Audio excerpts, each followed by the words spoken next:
കുറച്ച് ദിവസം മുമ്പ് സോഷ്യൽ മീഡിയയിൽ ഒരു പാട്ട് വിജയും ലൈലയും കൂടിയുള്ള ഒരു പാട്ടിൻ്റെ ചെറിയൊരു ക്ലിപ്പ് പുറത്തിറങ്ങിയിരുന്നു. എന്നെ താലാട്ടും സംഗീതം നീയല്ലവാ ഉന്നെ സീരാട്ടും പൊന്നൂഞ്ചൽ നാനല്ലവാ. അപ്പോൾ അത് ശരിക്ക് പണ്ട് വിജയ് അഭിനയിച്ചു തുടങ്ങി, പിന്നീട് വിജയ് കുറച്ച് ദിവസം ഷൂട്ട് കഴിഞ്ഞ് പിന്മാറിയ ശേഷം പകരം മറ്റൊരു നടൻ അഭിനയിച്ച ഒരു സിനിമയായിരുന്നു. അപ്പോൾ ആ ഒരു സിനിമയെക്കുറിച്ചും അതിൻ്റെ കുറച്ച് വിശേഷങ്ങളാണ് ഇന്ന് ഞാൻ നിങ്ങളോട് ഷെയർ ചെയ്യാൻ പോകുന്നത്. 90കളിലെ ഒരു ഹിറ്റ് മേക്കറായിരുന്നു വിക്രമൻ. ഇപ്പം വിക്രമൻ്റെ സിനിമകളിലൊക്കെ എന്താ പറയുക, ഒരു കുറച്ചുകൂടി ഭയങ്കര ഫാമിലി ഇമോഷൻസും റൊമാൻസും ഒക്കെ മിക്സ് ചെയ്തിട്ടുള്ള സിനിമകളാണ് അദ്ദേഹം ചെയ്തിരുന്നത്. അപ്പോൾ പൂവേ ഉനക്കാകെ എന്ന് പറയുന്ന വിജയുടെ ഒരു ഹിറ്റ് സിനിമ, അതായത് വിജയുടെ കരിയറിൽ എനിക്ക് തോന്നുന്നു അതുവരെയുള്ള ഒരു 92 വിജയ് അഭിനയിച്ചു തുടങ്ങി 96 ഇറങ്ങി പൂവേ ഉനക്കാകെയാണ് അതുവരെയുള്ള വിജയുടെ ഏറ്റവും വലിയൊരു വിജയം മാറിയത്.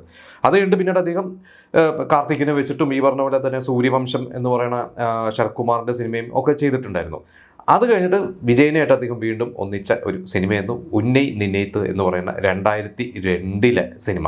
അപ്പോൾ ആ ഒരു സിനിമയിൽ കുറച്ച് ദിവസം വിജയ് അഭിനയിച്ചു. ഒരു സോങ്ങൊക്കെ വിജയ് അഭിനയിച്ച് കഴിഞ്ഞിട്ടും വിജയ് അന്ന് എന്തൊക്കെയോ ചില കാരണങ്ങളോട് പിന്മാറിയ ശേഷം ആര് ആ റോള് ചെയ്യും എന്നൊക്കെ നോക്കി തൊട്ടടുത്തൊരു ഓപ്ഷനൊക്കെ ആയിട്ടൊന്ന് പ്രശാന്തിനെ നോക്കിയിരുന്നു. പക്ഷെ അതും വർക്കായില്ല.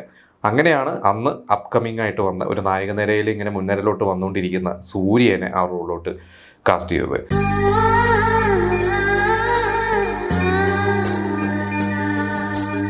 അതിന് തൊട്ട് മുമ്പത്തെ വർഷമാണ് സൂര്യ ഫ്രണ്ട്സ് എന്ന് പറയുന്ന ആ ഒരു സിനിമയിലൂടെ എന്താ പറയുക സൂര്യ വീണ്ടും ഒരു തിരിച്ചുവരവ്. അതായത് 97 വിജയുടെ കൂടെ തന്നെ നേർക്കും നേർന്ന ഒരു സിനിമയിലൊക്കെ തുടങ്ങിയിട്ട് അങ്ങനെ കുറച്ച് സിനിമകളൊക്കെ അഭിനയിച്ചെങ്കിലും ക്ലച്ച് പിടിക്കാതെ അങ്ങനെ അഭിനയം വിടാനിരുന്നിരുന്ന സൂര്യയ്ക്ക് ഫ്രണ്ട്സ് എന്ന് പറയുന്ന നമ്മുടെ മലയാളത്തിൻ്റെ ഫ്രണ്ട്സിൻ്റെ റീമേക്കിൽ മുകേഷിൻ്റെ ആ റോള് ചെയ്ത് സൂര്യ വീണ്ടും ഒന്ന് മുൻനിരയിലോട്ട് വന്നു തുടങ്ങുന്ന ഒരു സമയമായിരുന്നു. അങ്ങനെ സൂര്യയ്ക്ക് ആ റോള് കൊടുത്തു. ആ റോള് സൂര്യ ഗംഭീരമായിട്ട് ചെയ്തു. അപ്പോൾ ആ ഒരു സിനിമയാണ് ഉന്നൈ നിന്നേത്ത് എന്ന് പറയുന്ന സിനിമ. അപ്പോൾ ആ ഒരു സിനിമ നമുക്ക് കണ്ടു കഴിഞ്ഞാൽ നമുക്ക് എന്താ പറയുക, എനിക്കൊന്ന് സൂര്യയൊക്കെ കൂടുതൽ സ്ത്രീ പ്രേക്ഷകർക്കൊക്കെ ഭയങ്കര അധികം ഇഷ്ടം തോന്നിയ ഒരു ക്യാരക്ടറായിരുന്നു. കാരണം ആ ഒരു സിനിമ കണ്ടവർക്ക് അറിയാം, അതിൽ സൂര്യ ഒരു ലോഡ്ജിലെ നടത്തിപ്പുകാരനാണ്. അങ്ങനെ അവിടെ വരുന്ന അവിടുത്തെ തന്നെ എനിക്ക് ലോഡ്ജിലെ തന്നെ മാനേജറൊക്കെ ആയിട്ട് വരുന്ന ഒരു കഥാപാത്രം അദ്ദേഹത്തിൻ്റെ മകള് സ്നേഹ. അപ്പോൾ സൂര്യയ്ക്ക് ഒരു ഫ്ലാഷ് ബാക്ക് ഉണ്ട്, ലൈല സൂര്യയുടെ പഴയ കാമുകി എന്ന സിനിമ കണ്ടല്ലോ. ഞാൻ കഥയിലേക്ക് കിടക്കുന്നില്ല. നമുക്കൊരു ട്രയാങ്കിൾ ലവ് സ്റ്റോറി എന്ന് പറയാൻ പറ്റില്ലെങ്കിലും ഈ പറഞ്ഞ പോലെ ഒരു ത്യാഗം ചെയ്യുന്ന ഒരു നായകൻ, അതായത് പണ്ട് തന്നെ പറ്റിച്ചിട്ട് പോയ അല്ലെങ്കിൽ തന്നെ ഇട്ടിട്ട് പോയ ആ കാമുകി വീണ്ടും ഒരു പ്രശ്നത്തിലാണെന്ന് പറയുമ്പോൾ ആ കാമുകിയെ സഹായിച്ച് ഒരു നിലയിൽ എത്തിച്ച ശേഷം തിരിച്ച് ആ കാമുകി പ്രണയം പറയുമ്പോൾ വേണ്ട എന്നും പറഞ്ഞ് എന്താ പറയുക ഇറങ്ങി വന്ന ഒരു കഥാപാത്രമാണ്. എന്നിട്ട് ഈ പറഞ്ഞ പോലെ തന്നെ ഒരു ക്ലൈമാക്സിൽ എന്നിട്ട് സ്നേഹ കല്യാണം കഴിക്കുന്നതൊക്കെയാണ്. പക്ഷെ ആ ഒരു സിനിമ ഭയങ്കരമായിട്ടും ചർച്ച ചെയ്ത സിനിമ, പ്രത്യേകിച്ച് അതിലെ പാട്ടുകൾ, അതിൽ എന്നെ താരാട്ടും എന്ന് പറയുന്ന ഒരു പാട്ട്, പിന്നെ പൊമ്പളങ്ങി കാതൽ എന്ന് പറഞ്ഞ കുറേ പാട്ടുകളുണ്ട്. അതെല്ലാം ഭയങ്കര ഹിറ്റായിരുന്നു. ആ ഒരു സിനിമ 2002 ഇറങ്ങി. ആ ഒരു വർഷം സൂര്യയ്ക്ക് വളരെ പ്രധാനപ്പെട്ട വർഷമായിരുന്നു. വേറെ കുറച്ച് സിനിമ മൗനം ബേസ് ചെയ്ത് എന്ന് പറഞ്ഞൊരു സിനിമയൊക്കെ ശ്രദ്ധിക്കപ്പെട്ടു. അത് കണ്ടാണ് അതിൻ്റെ അടുത്ത വർഷമാണ് കാക്ക എന്ന് പറയുന്ന ഒരു സിനിമയിലൂടെ വന്നിട്ട് പിന്നെ സൂര്യ ശരിക്കും ഒരു എന്താ പറയുക ടോപ്പ് ഹീറോ ലീഗിലേക്ക് വന്നത്.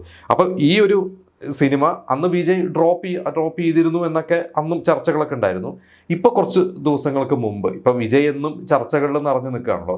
അപ്പോൾ കുറച്ച് ദിവസങ്ങൾക്ക് മുമ്പ് എൻ്റെ ഡയറക്ടർ വിക്രമൻ തന്നെ അതിലെ ആ ഒരു പാട്ട് സീൻ അന്ന് ഷൂട്ട് ചെയ്ത, അന്നൊക്കെ ഫിലിമിൽ ഷൂട്ട് ചെയ്യുന്നതാണ് ആ ഒരു സീൻ, അന്ന് വിജയിനെ വെച്ചിട്ട് ഷൂട്ട് ചെയ്ത വിജയും ലൈലായിട്ടുള്ള ഒരു സീൻസൊക്കെ ഇപ്പോൾ പാട്ട് പുറത്തു വിട്ടിട്ടുണ്ട്. അപ്പോൾ അത് പിന്നെയും കുറേ വൈറലാവുന്നുണ്ട്.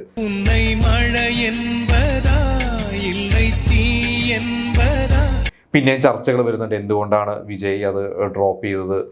വിജയ് ആയിരുന്നെങ്കിൽ അതൊരു വേറെ രീതിയിലാവുമായിരുന്നു. പക്ഷെ എനിക്ക് തോന്നുന്നു സൂര്യ അഭിനയിച്ചതുകൊണ്ട് അതൊരു ഭയങ്കര ഫ്രഷ്നെസ് കിട്ടി. കാരണം സൂര്യ അതിന് മുമ്പ് അങ്ങനത്തെ ഒരു സിനിമ ചെയ്തില്ല. അപ്പോൾ വിജയ് ആണെങ്കിൽ നമുക്കറിയാം അതിന് മുമ്പ് തുള്ളാതെ മനവും തുള്ളും പോലത്തെ സിനിമകളൊക്കെ കുറേ റൊമാൻറ്റിക് വേഷങ്ങളും ഇതുപോലത്തെ ഒരു പാവത്താൻ ക്യാരക്ടറും ഒക്കെ കുറേ ത്യാഗം ചെയ്യുന്ന ഒരു കഥാപാത്രമൊക്കെ ആയിട്ട് വിജയ് ചെയ്തിട്ടുണ്ട്.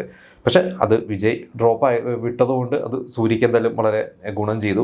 അതിൻ്റെ കുറേ സ്റ്റിൽസൊക്കെ പിന്നീട് പുറത്തിറങ്ങിയിട്ടുണ്ട്. ഇതുപോലെ പല സിനിമകളും ഉണ്ട്. വിജയ് വിട്ട സിനിമകൾ സൂര്യ ചെയ്തതും അല്ലെങ്കിൽ വിക്രം ചെയ്തതും അജിത്ത് ചെയ്തതും ഒക്കെ ആയിട്ട് അങ്ങോട്ടും ഇങ്ങോട്ടൊക്കെ പല കാരണങ്ങൾ കൊണ്ട് ഒരാൾ വിട്ടത് വേറൊരാൾക്ക് ചെയ്തിട്ട് വേറൊരാൾക്ക് നേട്ടം ഉണ്ടായിട്ടുണ്ട്. ചിലവർക്ക് അത് ഏറ്റെടുത്തിട്ട് ഫ്ലോപ്പുകളും സംഭവിച്ചിട്ടുണ്ട്. അങ്ങനെ കുറേ സിനിമകളുണ്ട്. നമുക്ക് അതുപോലത്തെ സിനിമകളെ കുറിച്ച് പിന്നെ ചർച്ച ചെയ്യാം. ഇപ്പം എന്തായാലും ഉന്നൈ നിന്നേത്ത് എന്ന് പറഞ്ഞ സിനിമ അത് നിങ്ങളന്ന് തിയേറ്ററിൽ കണ്ടിട്ടുണ്ടെങ്കിൽ നിങ്ങൾ അതിനെക്കുറിച്ചുള്ള അഭിപ്രായം പറയുക. ഞാനൊക്കെ കേട്ടിട്ടുണ്ട് അന്ന് ആ ഒരു തിയേറ്ററിലൊക്കെ ഇറങ്ങിയ സമയത്ത് വളരെ എന്താ പറയുക, ആദ്യം ഇറങ്ങിയ സമയത്തൊന്നും വലിയൊരു ഒപ്പീനിയൊന്നും ഇല്ല, വലിയ ആളില്ല. പക്ഷെ പയ്യെ അത് കയറി വന്ന് പിന്നീട് ഭയങ്കര ഹിറ്റായതാണ്. എന്നെ കൊണ്ട് കേരളത്തിലും അത് ഭയങ്കരമായിട്ട് ഹിറ്റ് ആയിരുന്നു. സൂര്യയ്ക്ക് കേരളത്തിലെ ഒരു ആളുകൾക്ക് ഒരു ഇഷ്ടം തുടങ്ങിയ സിനിമകളിൽ ഒന്നായിരുന്നു ഉന്നയും നിന്നേത്ത്. അപ്പോൾ ആ ഒരു സിനിമയെക്കുറിച്ചുള്ള നിങ്ങളുടെ അഭിപ്രായം നിങ്ങൾ നമുക്ക് ഷെയർ ചെയ്യാം.